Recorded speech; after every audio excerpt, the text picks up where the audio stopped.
Welcome to Implicating the Real. My name is Michael. I'm joined by my friend Joe. Hello. How you doing, Joe? It's like I walked into the room and it has not been an hour. It's all fresh. It's all backstory there.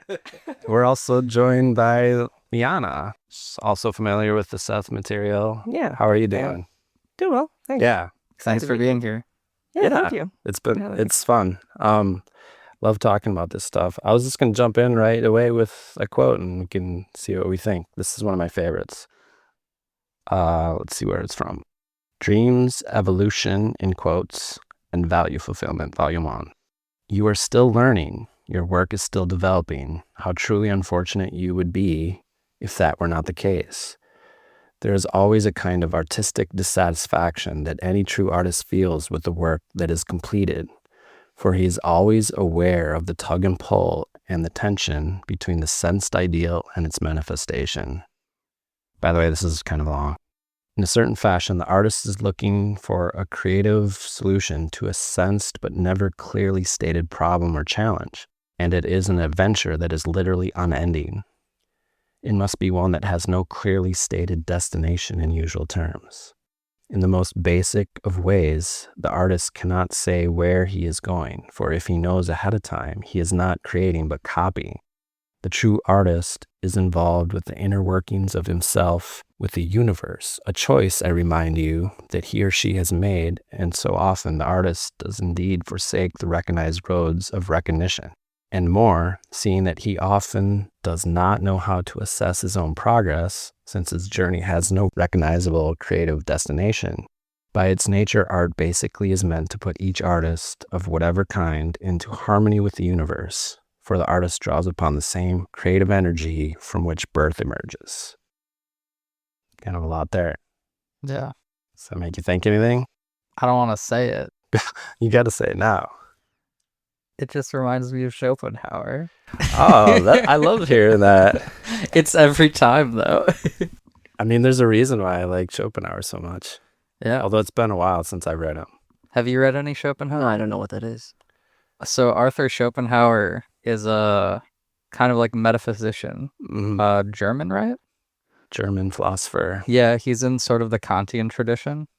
So like late 1800s, I think. I think so. Yeah. There's this big book, The World as Will and Idea, or sometimes translated as The World as Will and Representation or Presentation. But yeah, every time we read Seth Quotes, I feel like I always go back and I'm just like, wow, this reminds me a lot of Schopenhauer.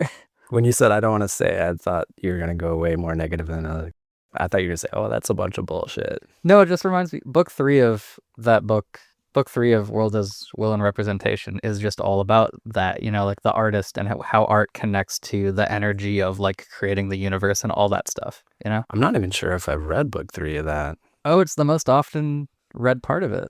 I'll have to check on what I've read. It's either way, it's been a while, but that's really cool. I won't quote drop Schopenhauer too much. What's interesting to me about Schopenhauer in the Sethian sense is that like Schopenhauer was supposedly like this huge grouch that like didn't get along with anyone. He was so negative.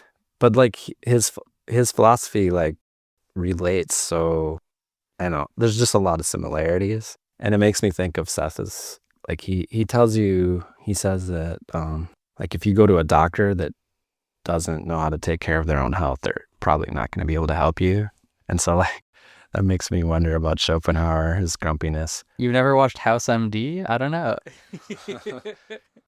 Schopenhauer probably has a lot of problematic things, like if you go through it, but like, well, it's like a lot less personal life and stuff. It's a lot less hopeful than the Seth thing. Yeah, maybe that's because a lot of the stuff from what I'm getting from Seth is like very optimistic, you know? It's got the whole, you know, everything is, there's not like bad really in the world. It's just bad is a challenge meant to be overcome. Like any trouble is like a thing you've already chosen. It's like there are rules of the game that make it so that the game is from sort of a cosmic sense, like positive. Yeah. Whereas Schopenhauer is, the world is just this ravenous beast that wants to eat itself. You know, it's all pessimism.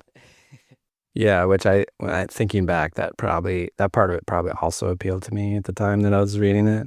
Yeah. My own journey kind of, it took Seth to like pierce my shell and be more positive. Wake I remember from your dogmatic slumber. Yeah, I just remember like some other Seth friends like telling me to like it should be more playful, and I'm like, why? And just like, it must have been unbearable. What strikes me is you said that he wrote The World as Will and Idea. Yeah. Sounds really similar to that initial manuscript that Jane wrote called The Physical Universe as Idea Construction. Yeah, the title. Whoa. Yeah. That is really similar. Well, and I mean, in Seth's conception, I guess Schopenhauer is some sort of speaker, right? Like, probably. Probably. Maybe, I don't But I mean, I haven't gotten to the part it's- about speakers. What are speakers? it's, yeah, just like this person that has, like, the highest level of speaker is probably someone that understands the illusion of, physical reality, its limited nature, and injects like these ideas of a more primary reality. It brings them to the culture to like help course correct. Yeah. So are speakers able to like manifest things like physically? Like can they make things like appear in the world, sort of? We all do. Everything in Right. this room is your manifestation. But speakers are, I think he defined it as people who incarnate to remind humanity of what they truly are, which is creators. Right. Yeah, so if you think of it as in terms of like we brought this up, briefly on the podcast, but the third creative dilemma that Seth talks about, that like everything is action, and we're the specific part of action that like attempts to separate itself from everything else and view itself or view things as objects. And the reason it's a dilemma is because it's an impossible thing to do, but the attempt like creates this new experience. And in those terms, speakers are the part of the whole process that is trying to like wake us back up from this adopted illusion or dream or experience that we're having. Interesting. What do I like about this quote? What appealed to me right away was like, there's always a kind of artistic dissatisfaction that any true artist feels with the work that is completed, for he is always aware of the tug and pull and tension between the sensed ideal and its manifestation. And I feel like that's the experience of a lot or almost any creator. I really struggle with that. You have a Seth quote on your water bottle. Like, I have a favorite that I almost, and maybe will someday, like get tattooed on my body, but along the lines of perfectionism. But he said, the perfection that you seek is not ever a finished, but a becoming quality. And that made me put my perfectionism in the sense that like it has this valuable purpose, but you have to put it in the context that it's not like, there's not like this end static state that you're trying to achieve, like the dilemma. It's impossible to really achieve this. It's a becoming quality, and it kind of spurs you along. And Seth talks about this like with our ideas of like heaven and stuff as this ideal, perfect destination. In that context, my conception is that like in our path of becoming, our idea, what we can imagine heaven to be right now, is only greater once we get to that level. And we can, from that position, relatively, we can imagine an even greater heaven. And that path of becoming just goes on forever. I wonder, does Seth say anything about like different kinds of art? Yeah. This is interesting, and we should try to find it sometime, or maybe we can later, but like I remember him saying something about like sculpture being inferior. Do you remember reading that? I vaguely remember that, yeah. Yeah. I don't know if I wrote it down anywhere. That's the thing that sort of what you were just saying brings up to me, is that like from that point of view, it seems like you'd see like things like dance or performance as like more true to what art is than things like sculpture and painting, because it's all about the becoming, right? Whereas like the true perfection of being a master like sculptor is like while you are making the sculpture, the process of making the sculpture, becoming the artist who's making the sculpture, is the becoming, right? Interesting. Whereas the statue at the end, the sculpture, is just the evidence of that perfection having been achieved at one point in time, in the becoming of the artist. Whereas dance is something where like the production, like the art and the becoming are like simultaneous and together and like never separated from each other, It requires performance. Yeah. Interesting. I remember him saying something about like sculpture, and he was making a distinction even from painting. He wasn't putting those in the same category, which I was kind of challenged by his assertion about this. But something like sculpture like imprisons something in a way that other arts don't. It could be that most sculpture tries to make the sculpture look like something in real life as opposed to an interpretation, because not all painting is realism. Right. It's a lot of abstract painting, but I don't know. I don't see too many abstract sculptures. Yeah, that's a good point. Yeah, maybe it could be because Rob's mostly like a painter type too, right? Mm-hmm. So maybe he's like worried about Rob's feelings.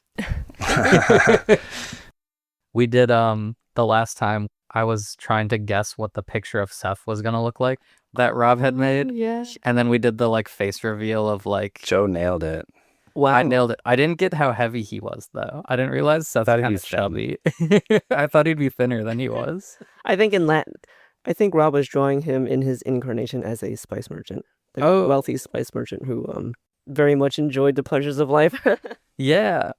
I like that quality about Seth. He seems like he's sort of like an Epicurean a little bit. Mm-hmm. Like all the little times where there's the parentheticals of like, yeah, Seth's gonna get up, have a cigarette, look out the window. Yeah. Mm-hmm. Do you guys have anything more about this quote? Should I try to find another one? I like it. I mean, when you were reading it, I asked myself, what would perfection even look like? Yeah. How could you even make anything and deem it perfect when there's so many qualities or like adjectives that it could also be? So of course, anyone's going to look at it and be like, well, I mean, this dish is great, but it could be more salty or it could be more sweet. Like there is no such thing as like a static end. Somehow we're instilled with this sense, but like I think he's kind of explaining where we get our perfectionist from. We have this connection to a broader reality outside of physical reality, and we're like frustrated when we can't like manifest it physically. Yeah, is the reason that like you couldn't make like a perfect sculpture partially that like the higher entity that's like inspiring the art, like the real quote unquote piece of art isn't like manifestable in 3 dimensions, like it has dimensions outside the 3 dimensions, so it like you can't fit it, like you can't cram it into our universe? Is that kind of what it is? I think that's basically kind of it. Yeah, along the same lines as that creative dilemma. Like you're trying to do something impossible, and I think the artist achieves things that otherwise wouldn't be achieved, and creates things that otherwise wouldn't be created by trying to do something impossible. Yeah, it's like, you have a 2-dimensional plane and you're trying to make the illusion of 3-dimensionality, right? When you make like a 3-dimensional figure in a drawing. Yeah. So like you're doing the impossible of showing somebody on 2 dimensions, something that is 3-dimensional, Right. Like a painting will never capture a scene. The warmth of the sun, the sound of like a brook. You're just trying your best. Yeah, you're doing the best you can to sort of gesture towards what it would look like. Right. Yeah. Yeah. He's just talking about the sensed ideal, the tug and pull and the tension between the sensed ideal and its manifestation. And that's, he's saying that also about like our own selves and reality in general. Like we're perceiving just the part that fits in with this rule structure. Mm-hmm. It's interesting.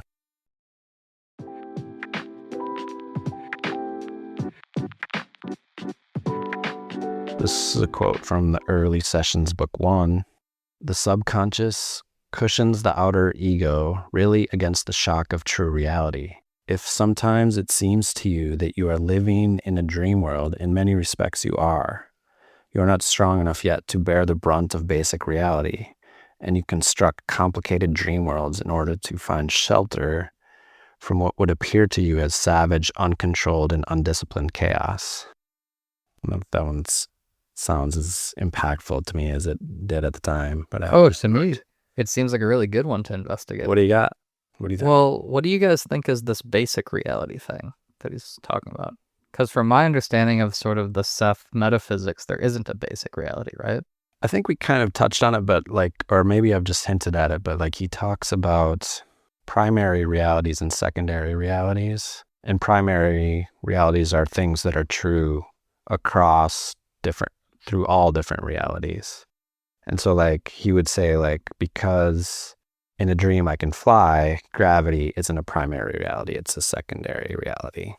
So would basic realities be like prior to primary realities, like even further? I Primary? think our idea of time like is just exists within, this timeless basic reality. I think that's what Seth would say. Well, but like, so there's the thing of like, if you were to glimpse basic reality, it would be undifferentiated chaos. And like this separation of things into places where there is or isn't gravity is differentiation, right? So the idea is that there's some kind of like bottom layer underneath that is completely undifferentiated, right? Well, he's saying that we're not strong enough yet to bear the brunt of basic reality. But that implies that basic reality is there. We just, Yeah. we're not strong enough to perceive it. Yeah. Yeah. I mean, that's kind of the $1 million question, right? Like, what is basic reality? We're like Schopenhauer or any philosopher is we're always trying to answer these questions, like what's truly true, what's really real. Right, yeah, like real in like the metaphysical sense, you know? Yeah.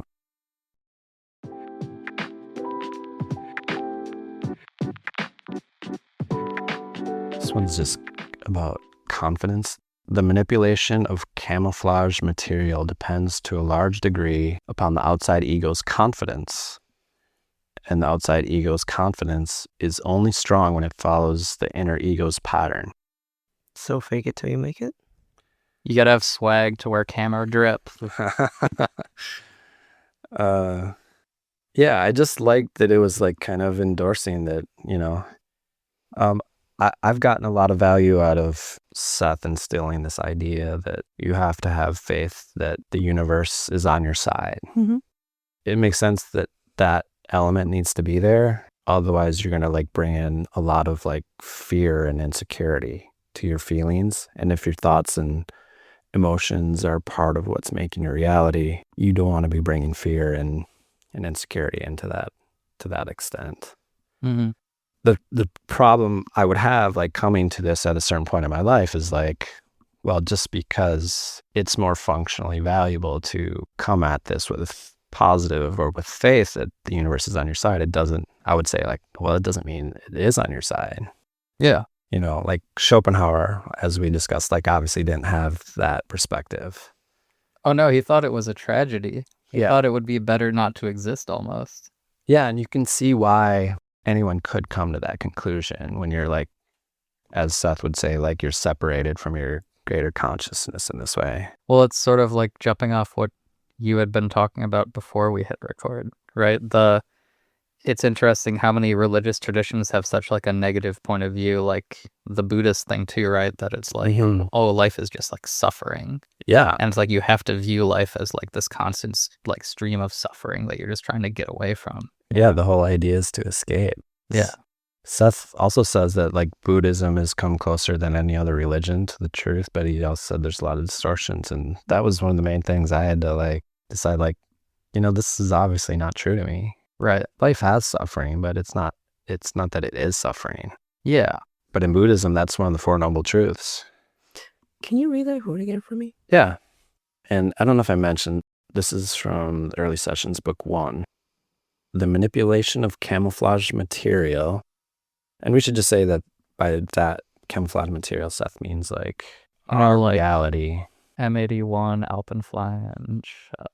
By the manipulation of camouflage material depends to a large degree upon the outside ego's confidence. And the outside ego's confidence is only strong when it follows the inner ego's pattern.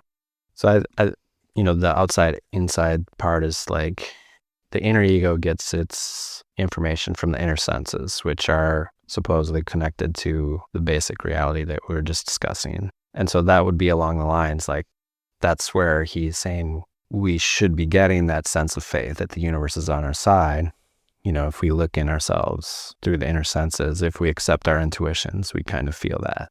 And I think the evidence for that is often to be found in like children. Children just generally like are not insecure. They're like joyous and free and confident in this way. Yeah. They have sort of like an intuitive way of like walking around the world, Yeah. kind of like not really thinking about things. Yeah. To the extent that they don't, it's because the world has taken that away from them almost, right? There is a part of development that has to do, I think, with them being uncertain of themselves and realizing limitations, right? Like that's sort of a growth aspect in children sometimes, is when they like have levels of uncertainty and like second guess themselves, and like that indicates that they're sort of like planning or thinking about things on like a sort of higher level.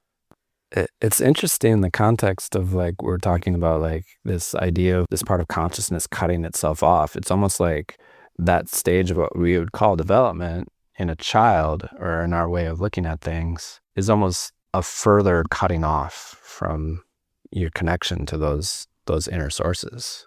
Does that make sense? Kind of, yeah. I'm trying to think how I would phrase it.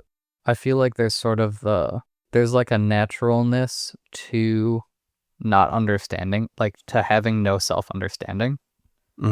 Like one of the easiest ways to like act authentically is to not know yourself, because then there's no way you can act contrary to your own like nature. You just simply are your nature. But then in coming to have self-knowledge, you know aspects of your own nature, and then you gain the capability of concealing those aspects from others and from yourself, right?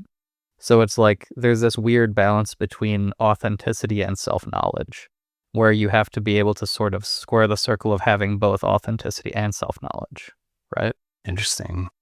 I'm wondering how much of that is like what you were saying before about how children meet that developmental stage. How much of that is truly natural human development versus how much of it is just limiting beliefs instilled by what Seth would call the single line of consciousness, which is essentially like how you view the world, how most people view the world from a non-Sethian point of view. No, yeah, that's a really good point. And Like, sorry. Oh, sorry, go ahead. I was just going to say I would apply the same thing to what you were just saying, which is that I don't know necessarily that knowing yourself comes with the desire or just a natural, like, I don't know how much knowing yourself would make a person want to conceal themselves. I think it's more that in our society, when you start to know yourself, inevitably you also acquire limiting beliefs that you should hide yourself, or that there are parts of yourself that are not good. But those are like two completely distinct things that should not be conflated, in my opinion. Because I do think it's possible to know yourself and still be really spontaneously yourself. Shamelessly. Yeah. That's a really good point. I think that is a good point, and I consciously strive for that, like both being myself and, you know, the way I put it in my limited conception in the past is like just not giving a fuck what other people think of me. Like, I don't mean that in the sense like I want to be an asshole to anyone. Right. I mean, like, I want to give myself the freedom to be who I truly am and get out of this. And maybe it's even, you know, more of a Midwestern thing, but like, I was just going to say. yeah, it's a self-monitoring. There's actually like a psychological scale, like a test you can take to see how self-monitoring you are. Wow. The funny example I always give about myself is like let's say I like visit a friend's house and I use the bathroom and the toilet seat is like dirty in some way. I'll like clean it up even though I didn't do it, just so no one else thinks that I did it. You know, that's my level of self-monitoring. And it's just like, it's not that I don't want to like necessarily not do something like that because it's helpful, but like I want to give myself complete freedom to be who I am and let other people sort out like whether they like that or not and be okay with that. Yeah. You know what I mean? No, yeah, you see it in, I feel like, a personality type that we have in the Midwest a lot, right? Is like the person that needs to be friends with everybody, like needs everyone to have at least a like neutral to positive opinion of them. And it seems like from the people that I know who are like that, it's a very difficult way to like exist in the world, you know? Yeah, because you have to bend backwards this way for this friend and bend forwards this way for that friend. And what was the word that we were talking about it last night, and I learned what it meant for the first time? It was like a sycophant. Is that what it was? Sycophant, yeah, like an Yeah, escusser, yeah. Yeah, it's like the whole idea of like sycophancy is like that kind of thing, you know? Yeah, I don't know like how much self-examination is going on with those people. Presumably you could realize you're doing it and still do it, but I feel like at that point you're coming out of it. Hopefully. It's even worse, I suppose, if you find destructive tendencies and you're like, let me follow them further. Yeah. I'm still thinking about like, yeah, that idea of like that childhood, like freedom and security and where that's lost and why that's lost. And I was thinking in terms of like Seth saying there's a purpose to, us cutting ourselves off from our larger conscious selves. And I think part of that purpose is like the experience of that like alienation. And we talked about this a little bit too. Seth says, the reason we have religion is because we're this part of consciousness that finds itself cut off from the rest of it, or the experiencing it, at least in that terms. And we have to ask the question like, who am I? How do I fit into all this? What's going on here? All those questions come from being cut off. And there's like so much creativity and drama and experience that wouldn't happen if we didn't adopt that delusion. And so that's kind of like this idea that we're like, we came here to have this dream, not only to have it, but then to wake up from it. Yeah, it's like why people do labs in school or why people do drills. You get into like a completely different mindset when you cut yourself off from like the perspective of having access to everything. Yeah. But Seth did also say, especially in the first two books, that the intellect was never meant to become such a tyrant and that we were supposed to have a balance of intellect and intuition. But part of a lot of the problems in the world today is that the intellect has just gotten out of control. Yeah, we've made it into this like god and given it too much power, and it's like a tyrant. Yeah, like you said. Yeah, I should try to find that quote. I really like that one.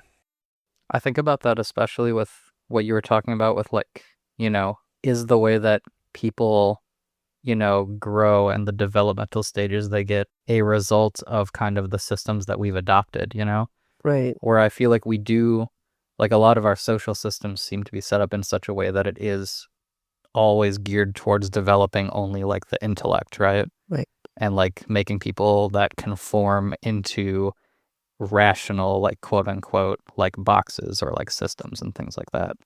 And like by forcing people into these, intellectualizable like roles in society, we get what we would consider the normal developmental stages, but also all the people who fit into the abnormal, right? Right. And that's sort of a side effect of making these things is you have all these people who are considered to have like disorders because they can't fit into these, other things. Yep. Right. So you're basically touching upon like how much is nature, how much is nurture. Right. And then, that begs the question, how much of the nurture is from Western society as opposed to like Eastern or all the other cultures in the world? Yeah.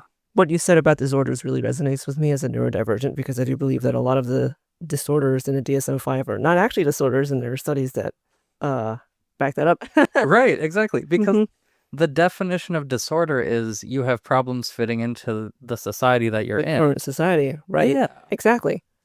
Well, obviously this is all relative to like something that clearly we all agree has flaws anyways, That's true, right. But like a lot of the so-called disorders, like for example, ADHD, in my opinion, it's a valid phenotype to have because they perform these studies in Africa where they would look at the physical health of people with markers for ADHD versus people who you would consider neurotypical without those markers for ADHD.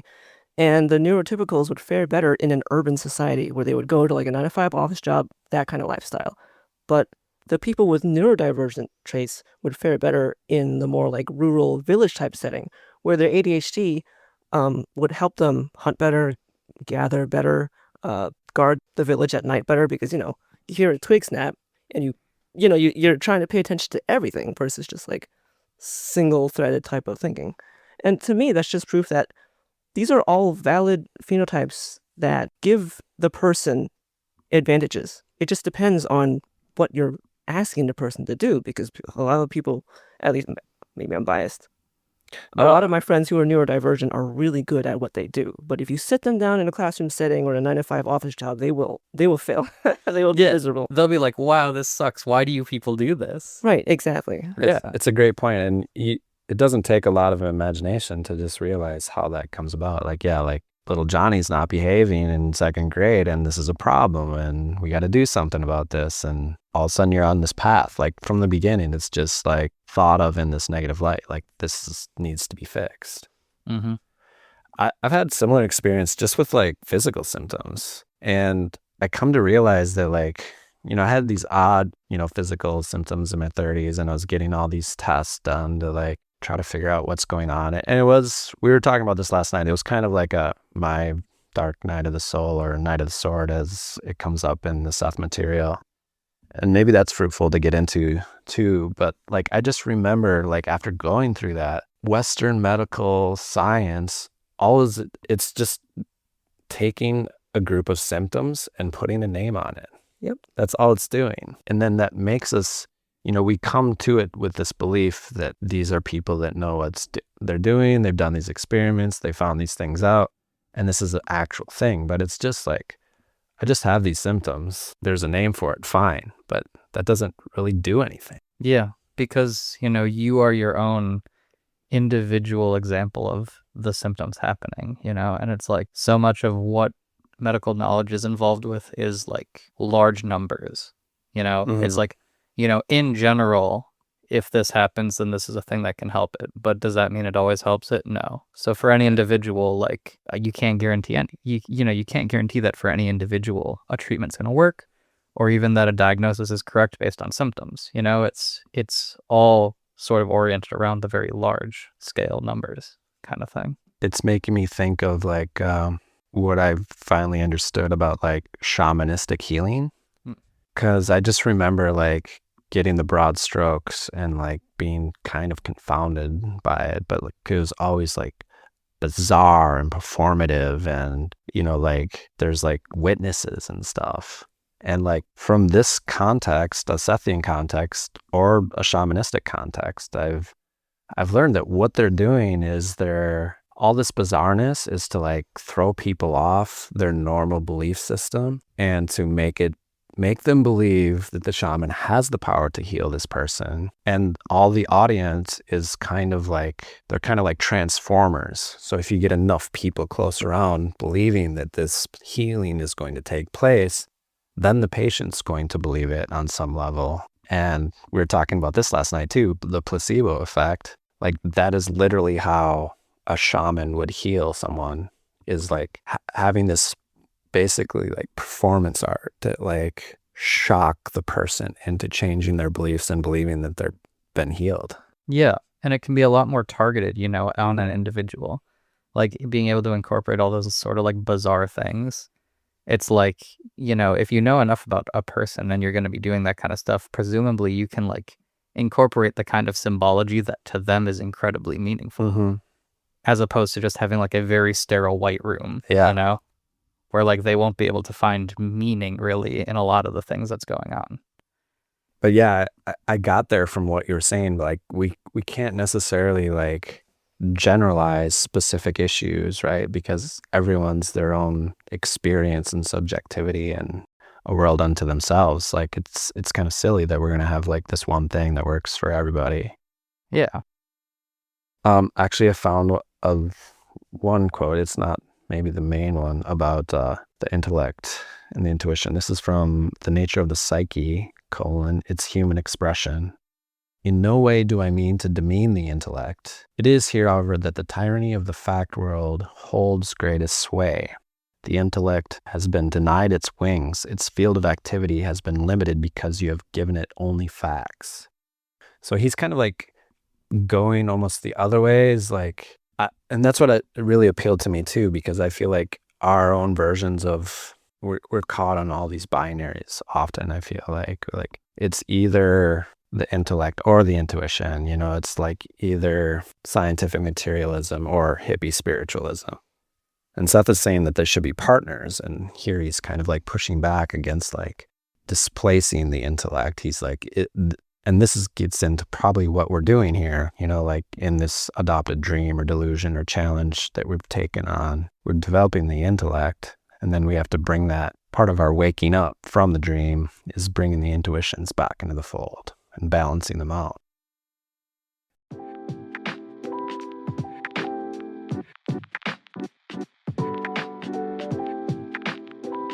All right, this is a couple paragraphs from the early sessions, book 1, session 22. I mentioned once that I found sculpture to be a more imprisoning form than, say, painting, music, or a poem. And here I will mention my reasonings. You will have to look at this in an opposite manner than is usually used when discussing such arts. I believe that it is usually considered that an art is more powerful if it appeals to as many outer senses as possible. That is, you would perhaps think that a statue would be extremely lifelike because it exists in space and depth and having width and girth. That is, you can feel it, see it, and touch it. You must remember that the outer senses react to camouflage pattern. The statue actually imprisons vitality more than a painting or musical composition or a poem because it is bound to you by so many ties. So that's all he really says. But I guess kind of clarifies it to me. He's saying that sculpture appeals to more the outer senses. And so he's saying it imprisons vitality more than these other forms. So by imprison is actually like sort of more engaging? What was the I don't thing? know if that's what he means, but that's an interesting question. Well, there was the thing about like engaging a lot of the outer senses. Was that was superior? What was it? I don't know if, I thought he was saying the opposite, that he was saying it's less.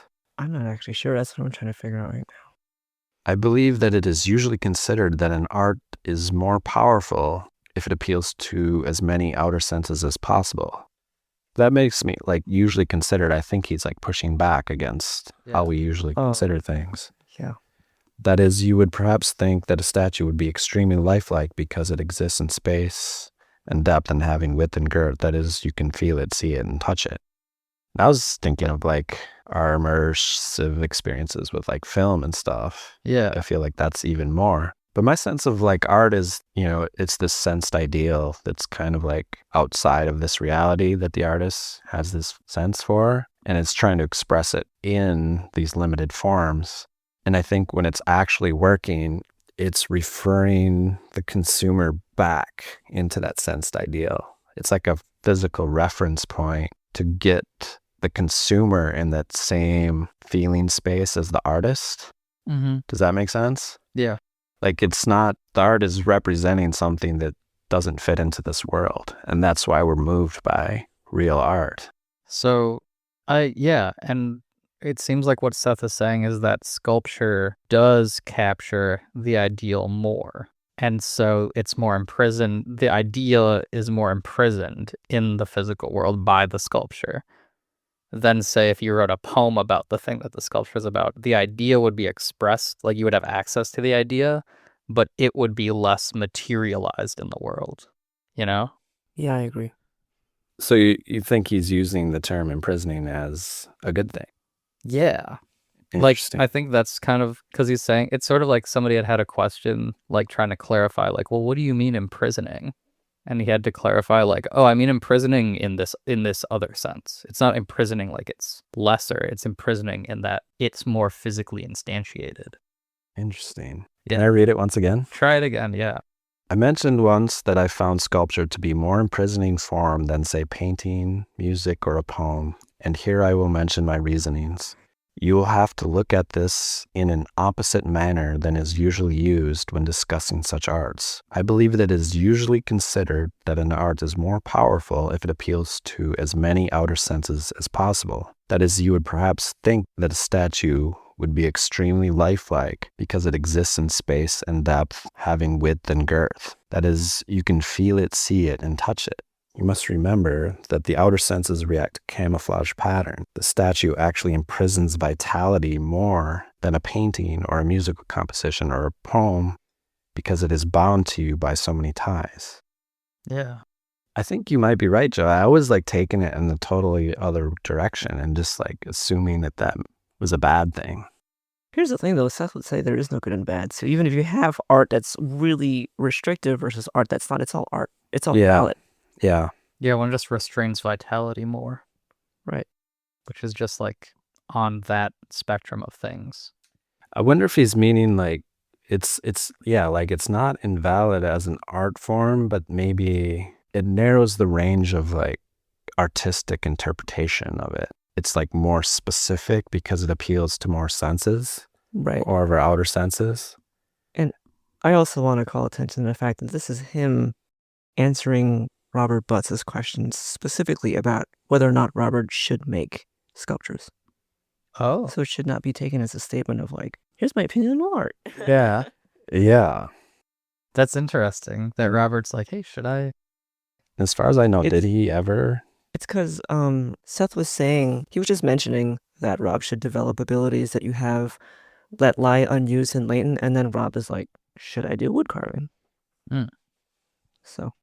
I also like at the end where Seth's like, we're not arguing about this, Rob. Like, I'm not sticking around so that you can interrogate me or whatever. Like, I answered your question. I'm done. Yeah.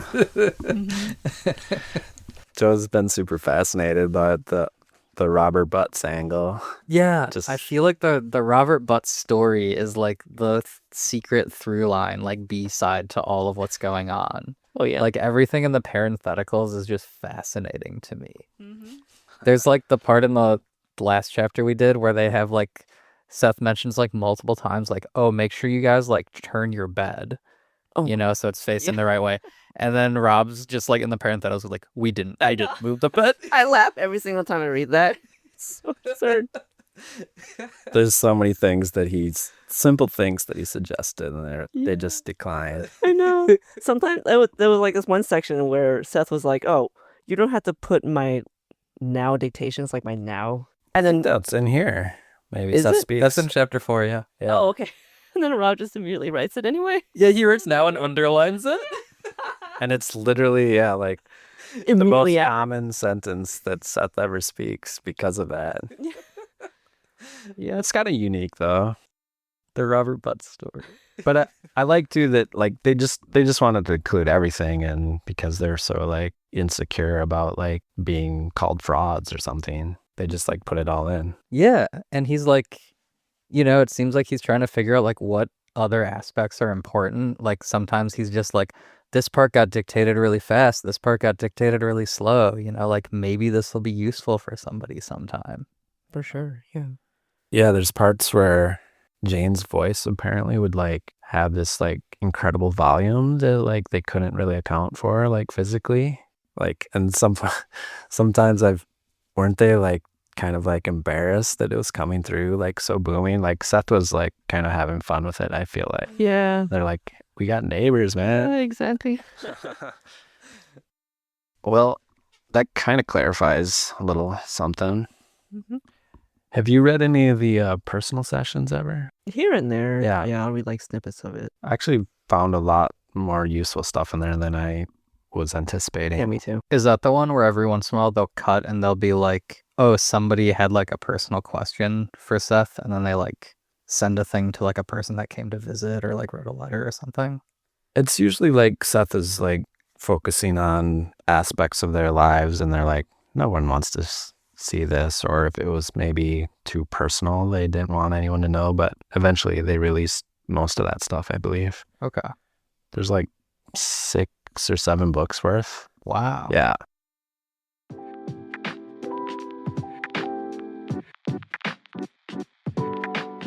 I have one from The Nature of the Psyche, its human expression.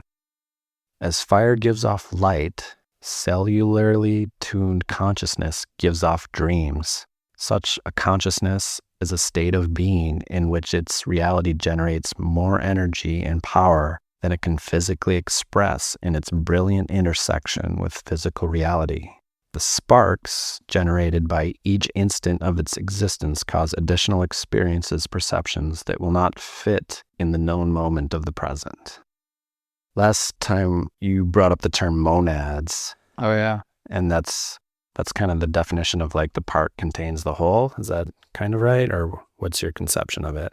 I probably should have looked it up between then and now. But my impression is, I think how monads are supposed to work is it's like the basic building block of reality are these like indivisible particles, but those particles in themselves somehow contain a reflection of everything else that's in reality. So like, yeah, so the part contains all of the whole. That's a philosophical term. Yeah. In philosophy, a term meaning unit. In Gnosticism, the most primal aspect of God. Yeah. But like Seth talks a lot about, I don't think he ever uses that term, but like he kind of implies that he calls units of consciousness in some places, but he's kind of saying that that aspect is happening. And it kind of makes sense that is a necessary element if you're thinking reality is, immaterial.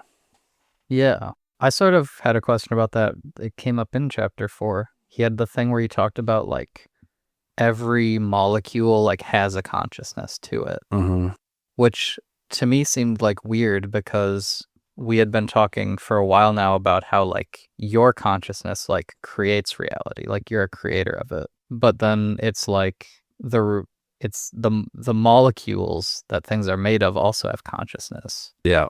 So is it that I'm creating the molecule with my consciousness, or is it that the molecule's consciousness is creating itself? I think this gets back to primary and secondary reality, where the molecule having consciousness is part of the primary reality, which is a superset of the secondary realities. Okay. Yeah. But Seth has also said that like we each create our own physical reality. So he used his famous example of he was talking to a bunch of people in a room, and it was one blue couch. But he says for each person in this room, for each sentient being, even the cat in this room, there is one couch. You all create the couch in your own way based on what you perceive or think about the couch. So if you were to look at everyone's instance of the couch, they'd all be slightly different. But you guys perceive the same thing because, like on an unconscious level, you all agree on the similarities of the couch, so you don't notice that it's different. And it's kind of like when people are like, "How do I know that my purple is the same as your purple?" Right. Yeah. Qualia. That's the philosophical term for that phenomenon, right? It's like the elephant. Or the elephant, or we talked about this with the room in one of the earlier chapters. Seth talks about like, if you feel like the room is smaller, it actually is smaller. And so we had a discussion about that. So in this room, there would actually be 3 of this room for each of us. Yeah, for each if of you're us, only counting us as the room consciousness. is. Oh, I guess because each molecule creates its own room.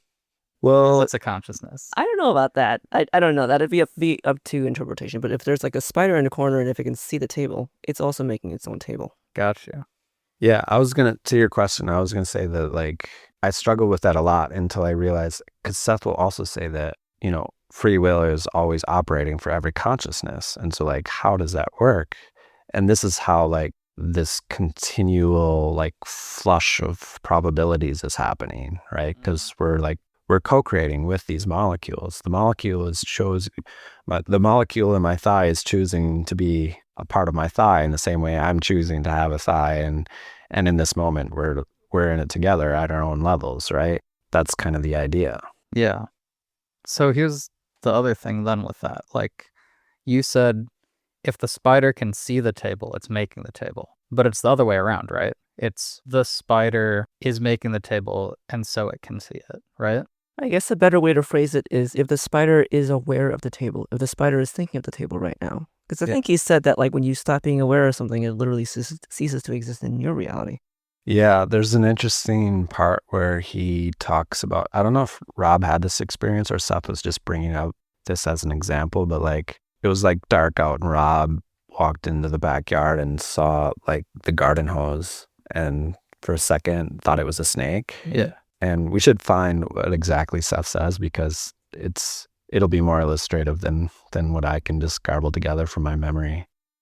Oh, to your question about the spider, my conception, and this is slowly becoming more clear, I think, but like the inner ego of us, or perhaps the spider also, is creating physical reality, and the outer ego is that like actor in the play that's immersed in it. That has so like, legs and is walking. So like around. that's kind of like the feedback loop, So I guess maybe this is a naive question, because maybe that's just like not how reality works. But what makes the table the same table between all the different tables? If there are 4 different tables, why are they all the same table? Literally just the agreement that it is. Okay. Do you play video games? Yeah. Okay, what video game? Do you play any multiplayer video games? Yeah. So like if I'm playing like WoW or something, right? When you're playing WoW, you all agree that Stormwind is Stormwind, but it's not really, because it's just the software is running on your personal machine, Right. and your machine is generating the photons that are coming out of your monitor. Right. So the Stormwind is here in your house, but the Stormwind that like your friend is seeing is a different one coming out of the photons of his monitor running on his local machine. If he has a hacked client, well, it's really hard to hack WoW, but you know what I mean. Yeah, It's yeah, like yeah. slightly different.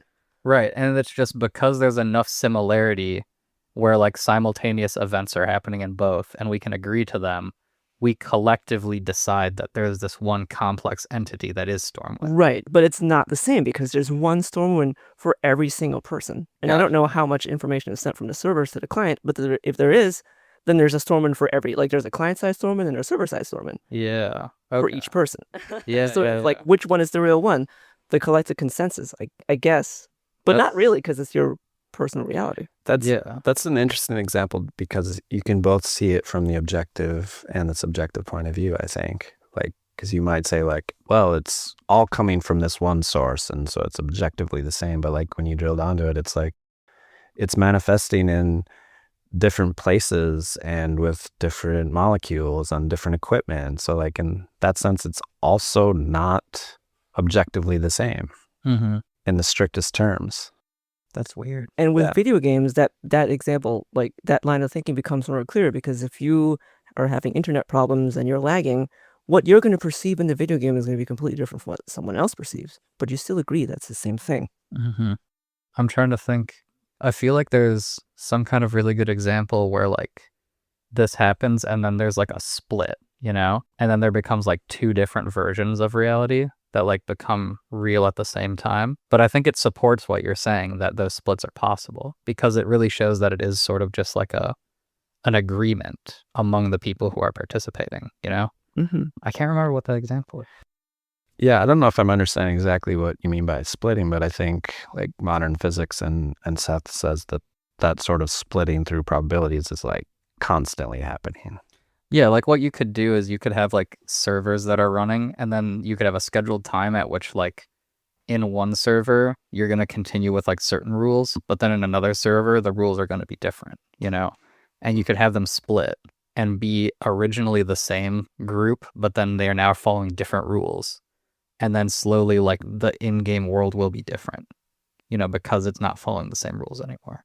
Just to try to like emulate like probabilities. I'm not following like what the purpose of this. Yeah, maybe it's not purposeful. I'm just Okay. thinking it's interesting. Yeah. Let me read this quote one more time.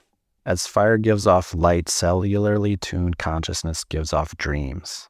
I guess maybe even just that part.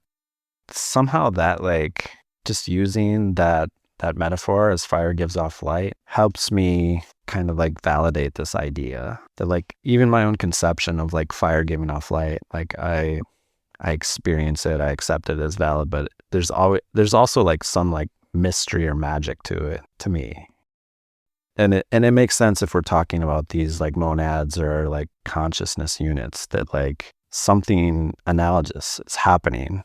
It's only consciousness. It's giving off dreams. It's like, it's always like creating, you know, in the way that Seth says like consciousness wants to like explore all possible experiences. Like it's just like, you can't stop consciousness from being conscious or doing what it's doing.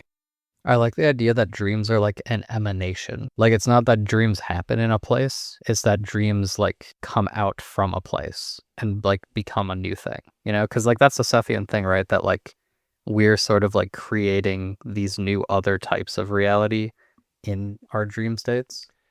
Yeah, he like hints at it here and there, and it's come up already in Seth Speaks. But like Joe had asked about it, and my conception was like, I think he's trying to say that like our dreams or some of our thoughts kind of like terraform like other realities almost. Doesn't he say something along those lines? Yeah, I think he says that dream reality is its own valid reality, and that would explain why people can have shared dreams, or two people dream and they can like prove to each other and check separately when they're awake that they actually could perceive the same facts in the dream. Like it's a valid thing that exists somewhere. We can't pinpoint where in physical reality, but it is somewhere. It's a real thing. Yeah, because we just don't have like a location for it in this type of reality. Mm-hmm. That's a good point too, because we were speaking earlier about just how so much of reality, when we drill down, is like arbitrary. It's like disagreed upon. And you can see how like if enough people had like a similar experience in a dream, it gives it more validity. And it brings me back to this experience that I had when I was in college. A friend of mine and myself, we at night we drove to like a beach in the Gulf of Mexico, where I was living in Florida at the time, and we took acid, and we were just like kind of having a good time watching the waves crash and staring at the stars and stuff. And we had this experience, and like I purposely, like we both witnessed something, and I purposely held my tongue to hear what my friend was going to say about it. And he described exactly what I saw. And so like if you're tripping by yourself and you saw that, you just, it's a hallucination, I was tripping, and you just dismiss it. But like, how did we see the exact same thing? So like what happened was like, we're there at night, we're kind of like trespassing, we're just like on the beach. And so there's a figure walking by, and so we're just kind of like being quiet and kind of like looking out the corner of our eye and just waiting for them to go by. Hopefully we're not going to get in trouble, blah, blah, blah. This figure like is emerging from the shadows and never actually gets lighter. It stays to be a dark figure, and it didn't have legs from like the thigh down. There's just like this black flickering. Yeah. But it like had this sort of gait, like it was walking. My friend described it exactly the way I perceived it before I said anything. And to me, it was like this profound moment, like changed my conception of reality. Yeah. Right then and there. And like to some extent, like got me on this path that I'm on now. Right. Only because another person perceived the exact same hallucination as I did. That's so interesting. Yeah. It's like if you see something that seems incredibly real to you, it's so easy to just be like, no. But as soon as it becomes socially real, it's like that's what's real to us, is when things are socially real. It's like earlier when we were talking about, just any sort, the definition of maladies, it's a deviation from this idea of like what's normal. Mm-hmm. Yeah.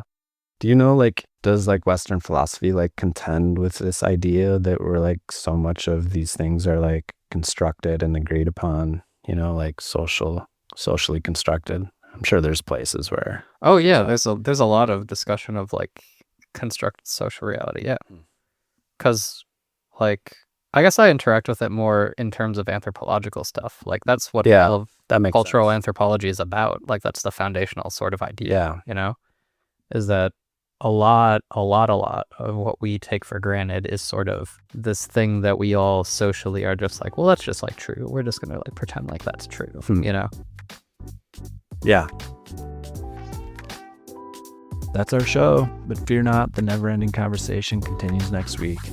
If you're enjoying the show, please be so kind as to subscribe, like, rate, and review, and if you're feeling frisky, tell a friend. Contact us at implicatingthereal@gmail.com. You can support the show at patreon.com/implicatingthereal. We are doing our best, but whatever support you can lend helps us appreciably. We are not affiliated with the publishers or proprietors, but we encourage you to get the books. You can follow along as we endeavor to dive deep into the Sethian worldview, and there's really nothing like cultivating your own relationship with the material. Until next week, we wish you a fun good evening.